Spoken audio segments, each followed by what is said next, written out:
It's crazy because about 70 people who create a budget abandon it just after the first couple months. So, in this video, you'll learn how to create a budget that truly works for you and that will stick over time. Hey guys, it's Sea Bear, and I wanted to make this video because, I want you guys to win. I want you guys to succeed financially.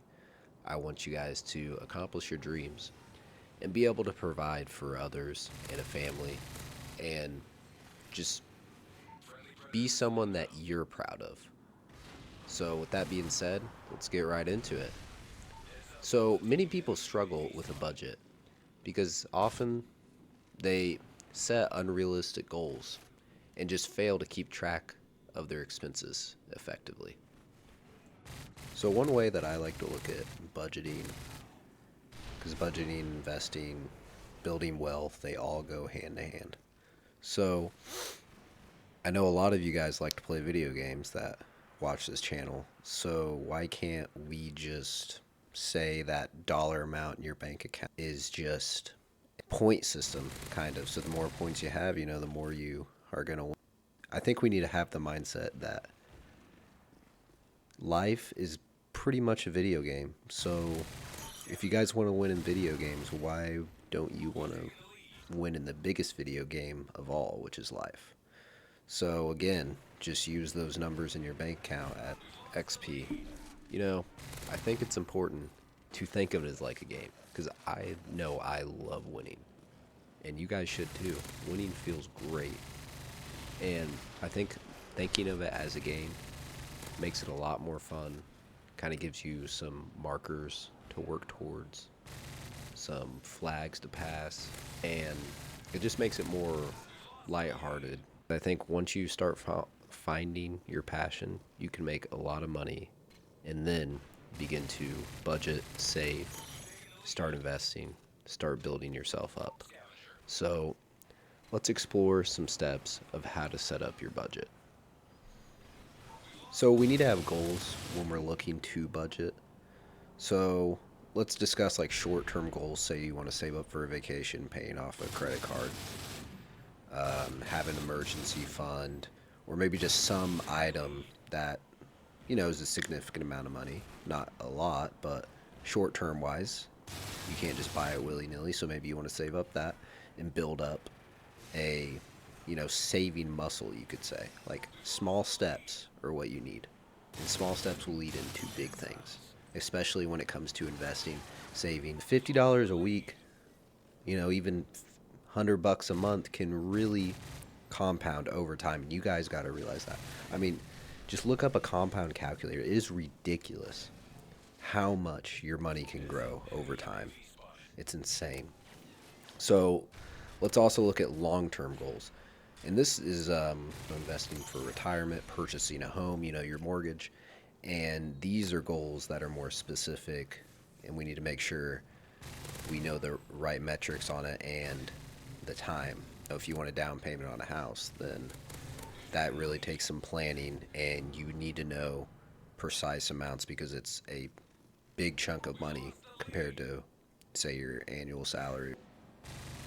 The first thing is, like I said, set clear, achievable goals. And the second is to track your income expenses. So you need to start by reviewing, say, the past few months of where your money is going to understand what is a necessity and what is a want. What can you get rid of to increase your income? So I think it's important to list all of your income sources, including salary and then side gigs, investments. If you have dividends coming from stocks, or say you have YouTube money, or you just have some extra thing, just like cutting grass, whatever little side thing. And then, so we need to track all of those. We need a set dollar amount. And then we need to categorize our expenses. Like I said, so the wants and needs, so you have fixed, which is rent and utility, and then stuff that can kind of bounce everywhere. You can just give a ballpark as grocery prices, gas prices. And then your discretionary expenses, which is eating out and kind of basically just the wants, entertainment, which I think it's important to have those things in your life. You need them in your life, but we need to learn moderation. So the third thing is let's create a realistic budget. So I like, which I've heard a lot of people talk about this lately, is the 50/30/20 rule. So 50% of your income goes to necessities. So again, your needs, your housing, utilities, and then 30% is your um, your entertainment. You're going out to eat. You're just enjoying yourself, investing in yourself. Because I think those are investments. I mean, going out to eat maybe is a good reset for you. It gives you a little taste of what winning can feel like. Maybe a more expensive dinner, but I think they need to be rewards. You shouldn't just get a reward willy nilly for doing nothing. And then the 20 is 20% to savings and debt repayment if you have it. So I think even investing, and I mean, you may be able to bump up, go like 15/35 for 15 discretional spending, and then 35% saving, debt repayment, investing. And you really need to know where every dollar goes. It's super important because this is where you can really look to cut out unnecessary expenses, which is number 4. So identify what your wants spending is and cut it out. And the next thing that I think this is super underutilized. I love this because I use this. So number 5 is having automated savings and payments. I love Vanguard's automated reoccurring investments because I can just set it on auto, and then I can just have it auto invest every third of every month into whatever index fund I want, whatever I need, or even just a regular savings account. You can have money take out, put in a money market, something that you can liquidate really quick. And I know that people, I believe BizPath has talked about this, and he thinks it's important to do it manually to get that savings muscle going. And I do think that that is important. I think maybe you should do that for this first 6 months to really understand, like, this is actually making a difference. Look at my account grow each month or whatever. So I think he does have a point that you manually should go in and do it. Manually invest in whatever.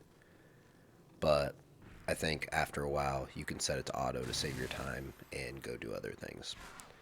And we need to track and adjust monthly. So we need to regularly check our budget, make sure we're staying on track, and make sure there's no fluctuations in, say, our utilities. Maybe rent went up, our car payment, whatever. And I think it's important to use tools to help you. So one that I use is Mint. Mint is a great product. It's just basically tracks all your spending. It's got like credit score, your total net worth. You can set budgets, and then it categorizes everything you spent. And I'm sure there's many other apps. You guys can probably look them up. But that is the one that I personally use. And I think it's a great tool to keep yourself organized. So number 7 is create emergency fund. I know a lot of people talk about this, and it is important. You guys need to have an emergency fund 3 to 6 months. And that's not, I mean, that's being pretty risky. I'd go like 6 to 12 being conservative. I think 6 to 12 is pretty conservative, so I'd go more that range, depending on, because you never know what life's going to throw at you. But just set aside 6 to 12 months of cash that will be able to hold you up in case, say, you lose your job, you don't have any income coming in. So this is what's going to cover your rent, your food. Well, I highly recommend you guys have this emergency fund within like a money market account, because it's very easy to liquidate. I mean, it probably takes maybe a week. So you're going to earn, I think right now it's about 4% in the money market account. So I think it's important to hold your emergency fund in there so it's not getting as ate away by inflation. You'll get a monthly payout. I mean, it won't be anything crazy, but at the end of the day, we want to hedge against inflation. That is what eats our wealth up the most. This is one thing that's challenging is should you save an emergency fund if you don't have your debt totally paid off? And I think that if you have high interest debt, such as a credit card, you need to pay that off immediately because that's like 20, I think it's like 28% or something crazy like that. So that is just eating away at your wealth.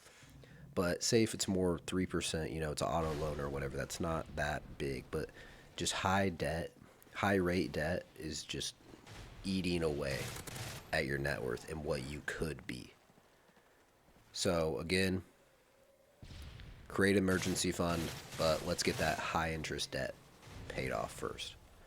So number 8 is stay accountable.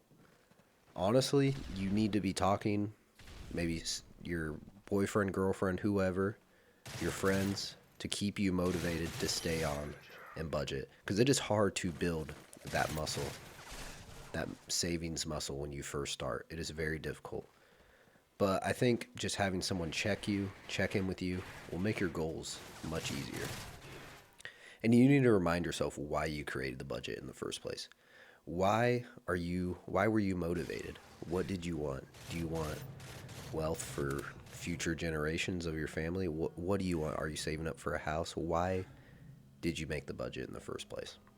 So just remember, stay accountable. The final step is you need to celebrate milestones.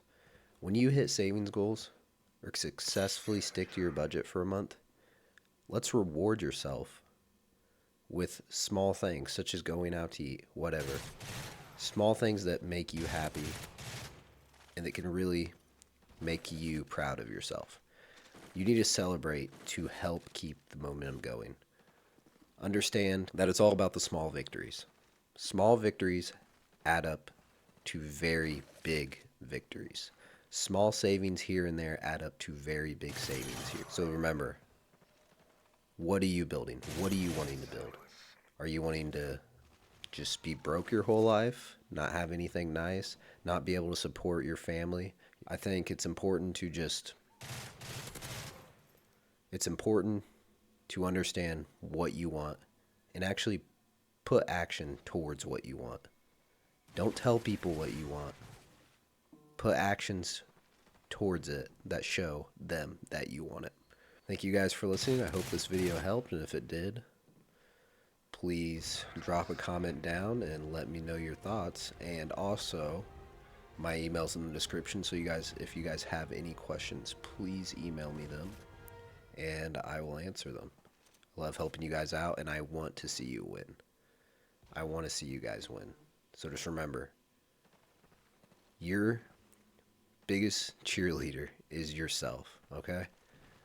So just make sure you're always rooting for you and you are putting in the actions for what you want in the future. So thank you guys. I appreciate you watching, and this is Sea Bear, and I'll see you guys later.